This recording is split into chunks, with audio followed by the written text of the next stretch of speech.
सत्ता में रह के जनता की भलाई के काम करना और विपक्ष में रह के जनता की आवाज़ उठाना। पूरे शहर से लोगों के फ़ोन आ रहे हैं, लोग मेरे से मिलने आ रहे हैं, मेरे को उत्साहित कर रहे हैं और कह रहे हैं कि भाई आप आगे बढ़ो, हम आपके साथ हैं। अशोक हुड्डा जी या मेरी पार्टी मुझे उम्मीदवार नहीं बनाती, मैं फिर भी पार्टी का एक वफादार सिपाही हूँ। दुकानों में पानी भर जाता है, कॉलोनी में पानी भर जाता है, सबसे पहला मेरा काम होगा शहर की निकासी का। नमस्कार दोस्तों, मैं निशा ठाकुर बी पॉजिटिव न्यूज़ में आप सबका स्वागत करती हूं। आज हमारे साथ हैं पूर्व पार्षद ओम प्रकाश ओपीजी। जैसा कि आप सबको मालूम है, निकाय चुनाव में थानेसर चेयरपर्सन के पद पर एससी महिलाओं को रिजर्व किया गया है। तो आइए आज हम जानते हैं ओपीजी से कि उनके चुनावी दावेदारी कितनी मजबूत है। आइए उनसे बात करते हैं। ओपीजी, कितना मुश्किल है विपक्ष की राजनीति करना? हाँ, सबसे पहले नमस्कार आप सबको।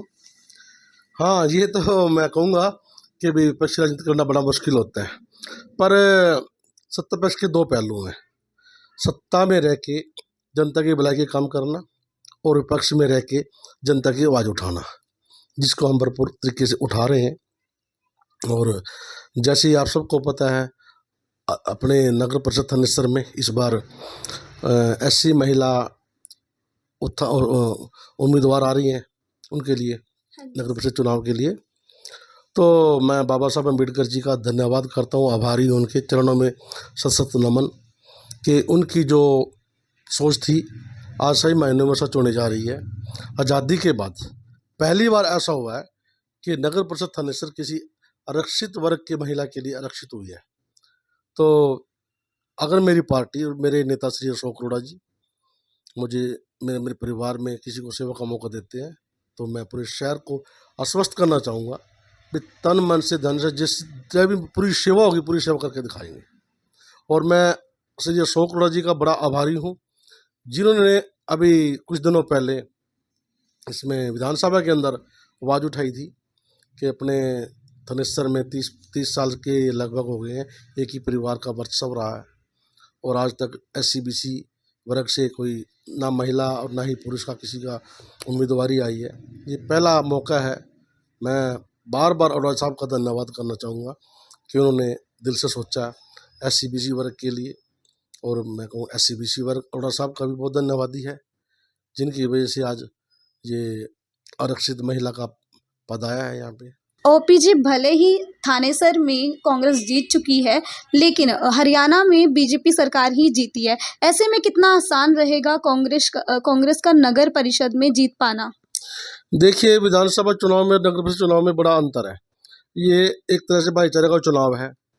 वहाँ पार्टी लेवल पे चुनाव हुआ, पर यहाँ पे हमारा जितना भाईचारा इतना मजबूत है हमारा कि मेरे पास पूरे शहर से लोगों के फ़ोन आ रहे हैं, लोग मेरे से मिलने आ रहे हैं, मेरे को उत्साहित कर रहे हैं और कह रहे हैं कि भाई आप आगे बढ़ो, हम आपके साथ हैं।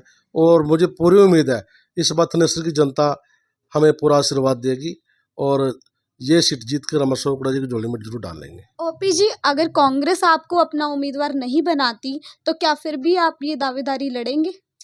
देखिए, प्रयास करना सभी का फर्ज है और लोकतंत्र में सभी का अधिकार है टिकट मांगना। तो अगर अशोक हुड्डा जी या मेरी पार्टी मुझे उम्मीदवार नहीं बनाती, मैं फिर भी पार्टी का एक वफादार सिपाही हूँ। अशोक हुड्डा जी के साथ पिछले 35 साल 36 साल से मैं काम कर रहा हूँ और मैं जानता हूँ अशोक हुड्डा जी के बारे में, उनका स्वभाव, काम करने का तरीका, ईमानदार, एक सच्चे अच्छे नेता हैं। मैं उनकी सेवा में हमेशा फिर भी तत्पर रहूँगा और जो भी कोई और नया कैंडिडेट आएगा मैं उसके साथ भी दिल जान से काम करूँगा। ओपीजी, आपका चुनावी एजेंडा क्या है? यानी कि आप किन मुद्दों को लेकर चुनावी मैदान में उतरेंगे? देखिए, मुद्दे तो बहुत सारे हैं। शहर की हालत देख लो, थोड़ी सी बारिश के अंदर क्या हालत हो जाते हैं। चाहे अग्रसेन चौक लगा लो, चाहे मोहन नगर चौक लगा लो, चाहे बिरला मंदिर चौक लगा लो, हर जगह थोड़ी सी बारिश से सारा शहर लबालब हो जाता है। दुकानों में पानी भर जाता है, कॉलोनी में पानी भर जाता है। सबसे पहला मेरा काम होगा शहर की निकासी का। और उसके बाद जो सड़कों को देखो, सड़कों की हालत देख लो आप। 6 महीने सड़क बनी नहीं होती, सड़कें टूट जाती हैं। सड़कों को दुरुस्त करना, चकाचक करना शहर को। शहर की सुंदरता सड़कों से, निकासी से, इन चीज़ों से दिखाई, स्वच्छता से दिखाई देती है। स्वच्छता एक बहुत बड़ा हमारे शहर के अंदर कूड़े का बड़ा प्रबंधन ठीक नहीं है। ब्रह्म अभी गीता जयंती मनाई गई थी, अभी अंतर्राष्ट्रीय स्तर पे मनाई गई गीता जयंती। और उसके बाएं तरफ देखो आप, वहाँ वो बना रखा है, डस्ट कूड़े करकट का ठिकाना बना रखा है इन्होंने पूरा। सारी बदबू ब्रह्म स्वरूप पे आती है। लोग शाम को घूमने आते हैं, महिलाएं घूमने आती हैं, बच्चे घूमने आते हैं, दूर दराज से लोग आते हैं, और वहाँ बदबू के मारे बहुत बुरा हाल है। तो एक तरह से चीज़ को ख़राब करने का काम किया गया है। तो मेरा सबसे पहला प्रयास ये रहेगा भाई, ये निकासी का, सड़कों का, स्वच्छता का ये अभियान रहेगा। और एक शहर के अंदर आए दिन कोई भी घटना घट रही है, कभी पशु किसी को मार रहे हैं, कभी पीछे 1-2 मौत भी हुई हैं, और एक दो हर रोज़ का काम हो रहा है। किसी की बाँह टूटे, किसी की टांग टूट जाए, कोई एक्सीडेंट में कोई मोटरसाइकिल को टक्कर मार रहा है, सांड वगैरह है। ये जो बेसहारा पशु हैं, इनको मतलब सही कोई गौशाला में भेजने का काम करेंगे, और कैटल फ्री करने का काम करूँगा शहर में। ओपी जी, कई बार सुना है कि जो गौशाला में गाय वगैरह जो रोड पे फिरती रहती है उनको कि बार बार भेजा जाता है, लेकिन ऐसा होता नहीं है। सड़कों पे वो फिर से चलती हुई पाई जाती हैं।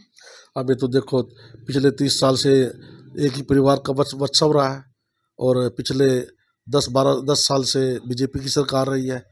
इसका सही से जवाब तो वो लोग देंगे। भी इतना बजट भी कहते हैं, बजट भी आया है, हम ये कर रहे हैं, इनको 1 हफ्ते में कैटल फ्री कर देंगे शहर को। ज़्यादा तो मेरे हिसाब से उनको जवाबदेही तो उनकी बनती है। पर मेरा ये प्रयास होगा कि भी आने वाले समय में कोई जान माल की हानि ना हो। मतलब आप एक नई पहल करना चाहते हैं। मैं शहरवासियों को, थनेसरवासियों को बड़े दिल के साथ आश्वस्त करना चाहता हूँ। अगर मेरे परिवार में किसी को मौका मिलता है, दिन रात मेहनत करने का काम करेंगे, शहर को एक अंतर्राष्ट्रीय सत्र पर जाने का काम करेंगे, दिखा देंगे लोगों को कि भी हाँ, वाकई कोई बढ़िया चेयरमैन बना है। और इतना काम करके दिखाएंगे, सफाई का मामला हो, चाहे कैटल का हो, चाहे निकासी का हो, चाहे पानी का कुप्रबंधन हो, सबको ठीक करने का काम करेंगे। तो दोस्तों, ये थे हमारे साथ ओपी जी। धन्यवाद आपका ओपी जी। इसी तरह की खबरों के लिए जुड़े रहिए बी पॉजिटिव न्यूज़ के साथ। मैं निशा आपका धन्यवाद करती हूँ।